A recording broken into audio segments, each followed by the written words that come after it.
Apat na mga puting lason na hindi natin kinakain. Maaaring magulat ka na malaman na hindi mo namamalayan na nakakain ka ng mga lason sa iyong pang-araw-araw na pagkain.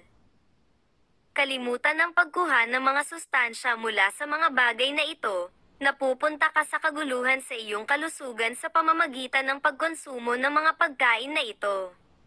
White rice, pasteurized cow milk, refined salt at refined sugar ay ang apat na puting lason na hindi mabuti para sa iyong kalusugan.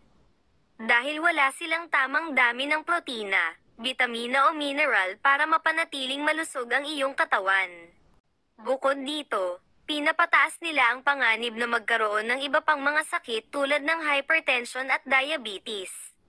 Napag-alaman din sa pamamagitan ng pananaliksik na ang pagkain ng puting bigas ay nagpapataas ng panganib ng diabetes ng 17%. Narito kung bakit dapat mong ihinto ang pagkain ng mga lason na ito. 1. Pasteurized cow milk. Ang tanging magandang bagay sa gatas na ito ay mayroon itong mas mahabang buhay. Ang proseso ng pasteurization ay nagpapanatili ng gatas na mabuti para sa mas mahabang panahon, ngunit nakakapinsala sa masustansyang halaga nito. Inaalis nito ang mga enzyme, bitamina A, B12 at C mula sa gatas. Ang proseso ay naglilipat din ng mga hormone at antibiotics sa gatas. Natuklasan ng mga mananaliksik na ang proseso ay sumisira din sa mahahalagang at mabuting bakterya tulad ng Lactobacillus acidophilus.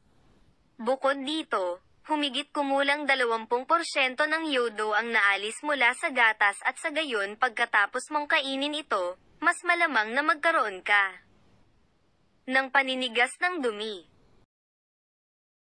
2. Puti o pinong bigas.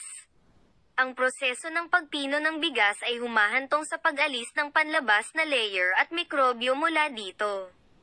Ang bigas ay naiwan na may endosperm lamang. Ang layer na ito ay naglalaman ng almirol sa isang malaking dami na maaaring tumaas ang iyong asukal sa dugo o mga antas ng glucose sa isang malaking lawak. 3. Pinong asukal. Ang puting asukal o pinong asukal ay puno ng mga kemikal. Wala itong nutritional value. Ang kemikal ay nagmula sa tubo o beet. Pagkatapos, ang katas ng sangkap na ito ay kinukuha upang makakuha ng fiber-free sugar. Ang katas ay hinaluan ng dayap sa panahon ng proseso ng pagpino. Pinapatay nito ang lahat ng bitamina na nasa juice. Ginagamit din ang calcium sulfate at sulfuric acid para sa pagpapaputi ng asukal. Ginagawa ito upang gawing mas puti ang asukal kaysa natural.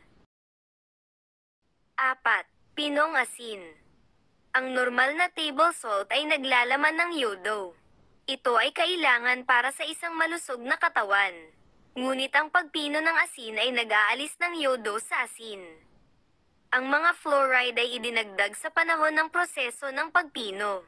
Ang mga fluoride ay masama kapag natupok ng labis. Ang pagkonsumo ng pinong asin ay nagpapataas din ng presyon ng dugo.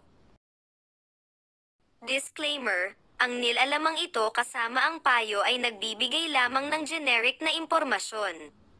Ito ay sa anumang paraan ay hindi isang kapalit para sa isang kwalipikadong medikal na opinyon. Palaging kumonsulta sa isang espesyalista o sa iyong sariling doktor para sa karagdagang impormasyon. Hindi inaangkin ng LCT ang responsibilidad para sa impormasyong ito.